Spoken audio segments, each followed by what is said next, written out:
What up, grinders and grandettes? It's your boy, the Black Abstract. You're locked in once again. I appreciate you. So what we about to get into now is a review of the Falcon and the Winter Soldier. We'll get into it right after this. Work hard, play hard, grind hard, stay hard, no, we stay out, make your way out, but I just can't stop, won't stop hustling, but I just...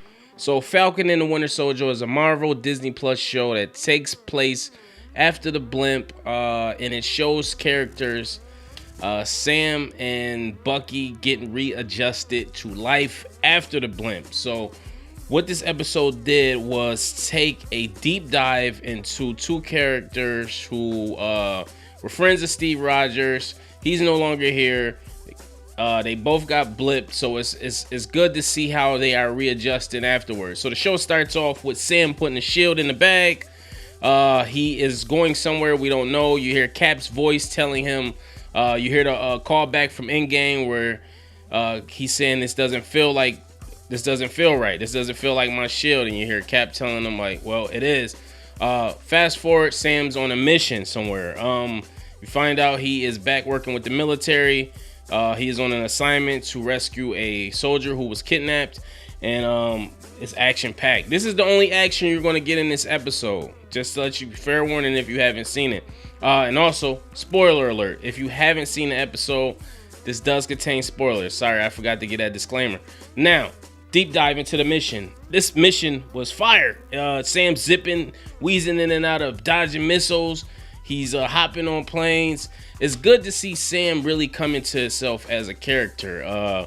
Because you've seen him in other movies, but he's on his own now. He's doing this thing, and normally he was Cap's sidekick or an Avenger taking orders. So now he's on his own. He's running the show, and it's good to see him come into himself as a leader.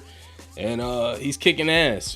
He winds up rescuing the terrorists, and you get a cameo from Beltruck, which is George St. Pierre, that was in the Winter Soldier. He's in the episode. He's the villain. And he winds up escaping again. And it's funny to see him versus Cap, where he didn't give Cap a run for his money. He was tough a little bit till Cap took that shield off and beat his ass. And then him versus Sam, and he just kicked the shit out of Sam because Sam don't got that super soldier serum. So Sam's just a regular dude. But he kicked the shit out of Sam. I was like, oh damn. But Sam did a good job. He wound up saving the terrorists before they went into enemy territory, and or he wound up saving the soldier before they went into enemy territory. And you see that afterwards he's trying to fix his equipment, and he's took on a friend. He's befriended somebody in the military. I can see this guy playing like his sidekick, playing a pivotal role down the line. And this guy happens to be tracking some radical group. That's they're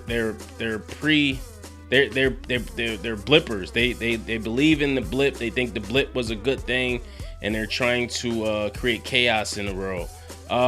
Fast forward, you see what's going on with Bucky. Bucky is coming to terms with life post blip, and also life as a pardoned man trying to survive in a society. Remember, Bucky is he's old as fuck too, just like Cat was, because he was put on ice. So he's old as fuck. And on top of that, he was brainwashed. Then on top of that, once he finally comes to terms with what he did and trying to make his life better, the chords happen. He's on a run. And then now after that, he gets blipped. So it's interesting to see his mind state. So he has a lot of post-traumatic stress. He has a lot of PTSD. Put it like that. Sorry. And he's seeking therapy, and the therapist is giving him tough shit. And you see Bucky's got this list of people he's trying to make amends with and do right by him. It was really interesting to see. And that's what I liked about this episode, because it showed the humanity of these characters, and it took a deep dive into them as people. A lot of people probably wanted it to be action all the way through, and they showed us some action, but you want to see how these characters, you kind of want to get reacquainted with these characters and see how they are doing post blip, see how their life is affecting. And you tell Bucky's his life isn't good at all. He's definitely dealing with some things. He's befriended an old man in his building, And prior to that, when they first show him, he has a nightmare where he's on a mission. He winds up killing somebody of Asian descent, I believe, and comes to find out it's the son of this man he has befriended. So he's befriending this man out of guilt, and he has a list of people he needs to make amends with, and this man is on the list. The man ends up hooking him up with a date. That doesn't go well because she gets personal, and Bucky shuts down and leaves. And he tries to apologize and tell this man, but how do you gonna tell somebody? What are you gonna say? Well, hey, sorry, I know we're friends and we're cool, but I killed your son. You can't do that. You can't do that. So he winds up leaving. Back to Sam. We find out Sam is at a ceremony to give the shield back. He gave the shield of Captain America back to the government. Why he did that, I don't know.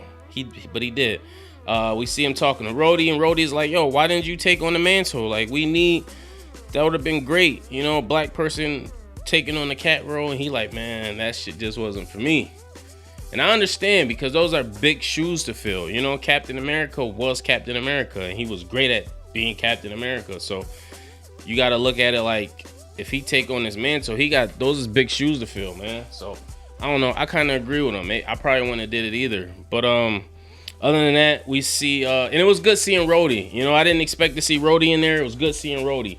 Aside from that, we find out Sam has some siblings, and he has a sister, and he has some nephews. And when he left, the nephews were small.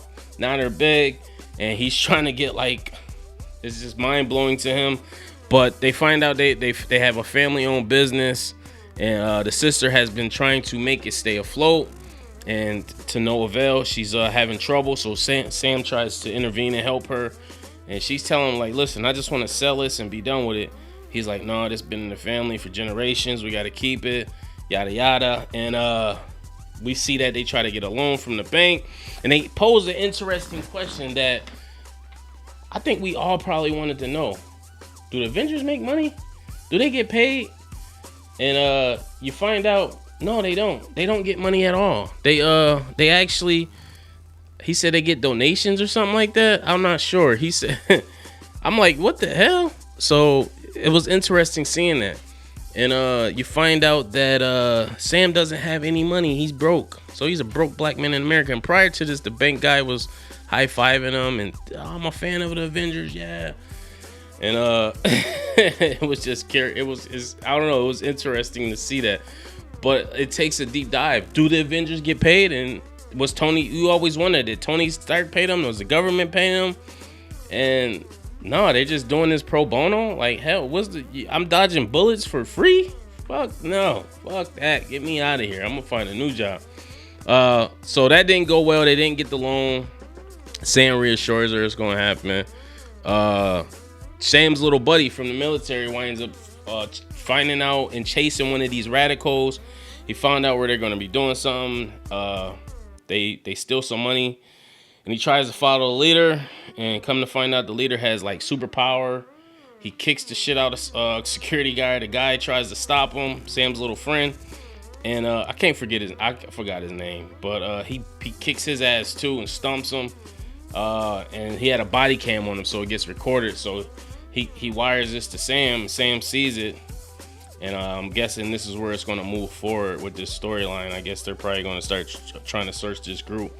And then on the news, we see that they have assigned a new Captain America, and of course, it's some funny looking guy I never even seen before. Some white guy. So that's insult to injury to Sam.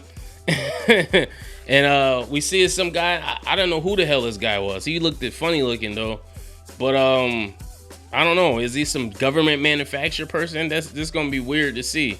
I know in the trailer somehow Sam winds up getting the shield back, so it's interesting to see how that play, and to see how Sam and Bucky reunite, because the therapist said that Bucky has been ignoring Sam's cause, and I don't know, for some reason he just wants to be alone.